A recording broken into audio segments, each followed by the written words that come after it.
who are really injured, I mean, like beaten, end up having traumatic scars that last a lifetime, even into old age. I mean, so many of my clients, I'm a trauma psychologist, so many of my clients have come to me and their trauma dates from those times. Children, I'm sure you've noticed with young children that you end up with symptoms of ADHD when you have children who've been traumatized, and often the trauma is because of, quote, discipline. Discipline is not about beating your child. Discipline's about putting boundaries down so that your child feels comfortable. Do you agree, Dr. Yeah, I think because rather than hitting the child, you asked whether kind of discussing with the child and trying to discipline the child that way. That way is more effective because then the child is also involved in that process. The child is not following instructions because of the fear of getting hit or assaulted. The child wants to kind of do that because he was also involved in the process of making the decision to do something. Doctor, what age can parents start having these discussions, especially when we take the age where children go through toilet training? Can you really have a discussion? How do you, because lots of parents use corporal punishment when it comes to things like this. What are the best methods? If you could give us examples of what is the best method for parents who have children of this age, what should they do instead of using corporal punishment? How should they discipline their children? There shouldn't be an instead of using corporal punishment. Corporal punishment is unacceptable across the board, period. Corporal punishment is not a good discipline method. There's no research supporting it. There's all kinds of research showing how it ruins the child. So if you have a child, why do you want to ruin the child? Obviously you don't. So then you don't use corporal punishment. It doesn't work. Negative reinforcement does not work.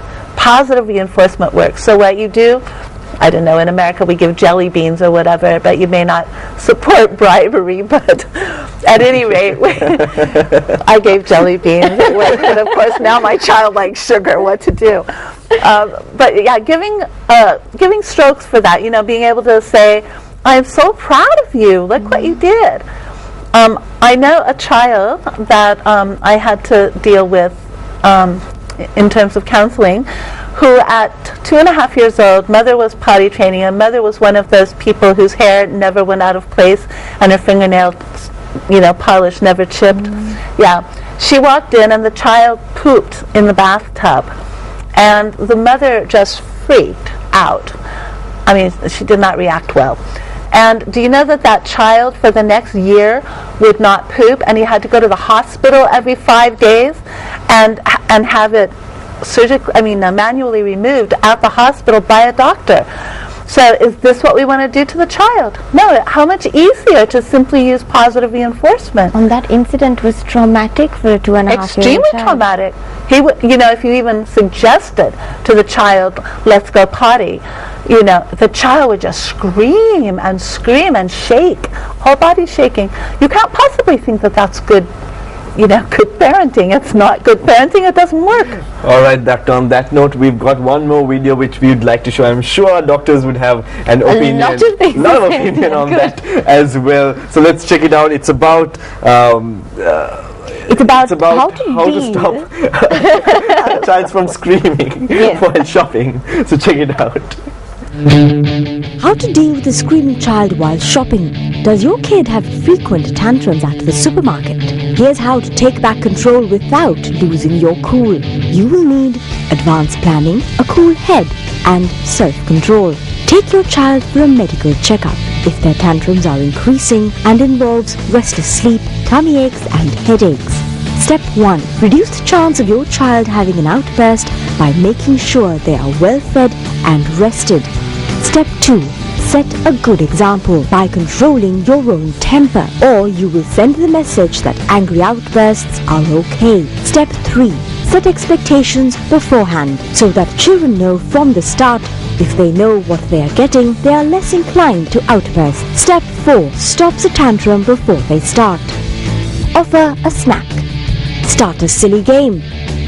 Give them a little task when they are bored or overwhelmed. Step 5. If tantrums start anyway, avoid having your own and making things worse. Tell your child in a soothing voice that you're sorry they're upset and that you need them to be calm. Step 6. Your next move depends on your child's age. If they are younger than 3, distracting them works. If they are older, remove them from the store even if it means abandoning your shopping cart. Never give in. You don't want your children to think that having an outburst will get them what they want. Step 7. Explain the consequences of that tantrum, like they will be taken home or they won't get what they were promised. Make sure that other family members don't undermine the punishment. Step 8. Speak softly and tell them you understand. And if they let you, hug them. Don't expect them to calm immediately and follow through with the punishment if the tantrum continues. Step 9. At home, when the child is calm, explain to them that they will not be able to take them to the supermarket if they misbehave. Then hug them. It's important that your child knows that even if you don't like their behavior, you still love them. Well, there we go. Actually, that was a very interesting point at the end. Yes, and I saw some very interesting reactions from our guests, doctors. Tell us. I'm speechless. Go ahead. I think the video had a lot of kind of good points. So maybe avoiding such situations, preparing the child and making sure you don't give opportunities for things like that to happen is one thing that you can do.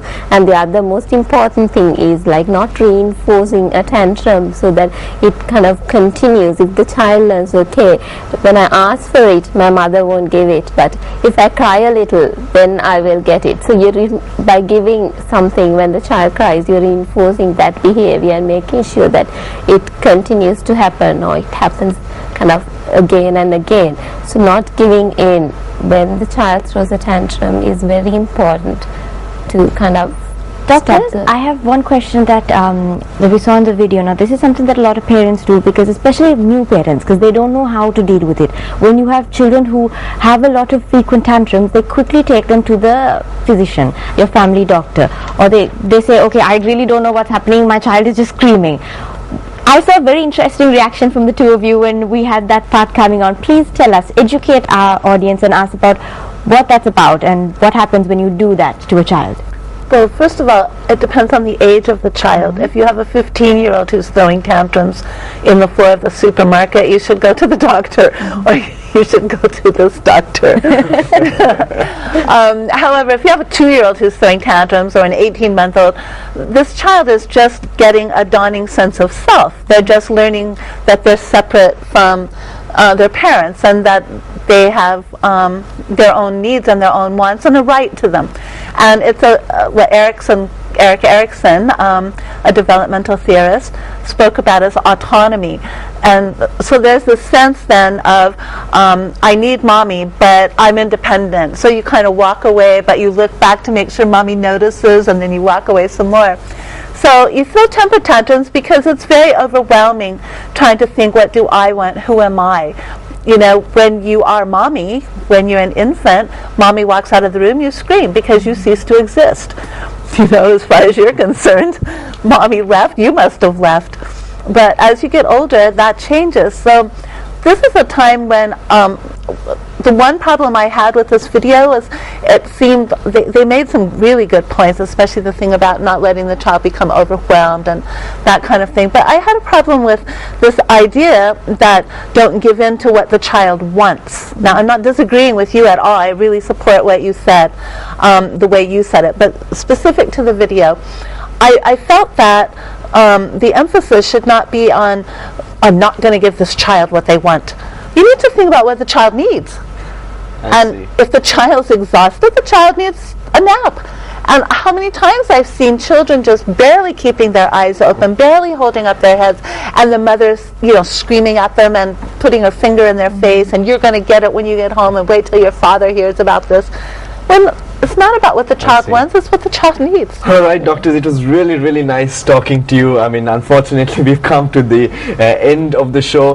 Well, we've been talking to Dr. Linika Vijayaratna and Dr. Janet Livali on how to discipline your kids, but later on we'll be doing some follow-up sessions on Good Morning Sri Lanka. And what do we have on Monday, Sam? On Monday, we have Dr. Namal Sirsinger, who is going to have a lot of tips to share with you about how to manage physical pain from headaches to a bad back. So join us on Monday because you're really going to learn about how to manage those physical pains, and we have also another special we've got some Sri Lankan beauty queens from 50 years ago coming on Monday, so make sure you stay tuned to that. So thank you very much, doctors. We'll hope to see you soon. So you're watching Good Morning Sri Lanka, wrapping up on a Friday morning. Have a great and pleasant day. Thank you. Good morning. Thank you for joining us.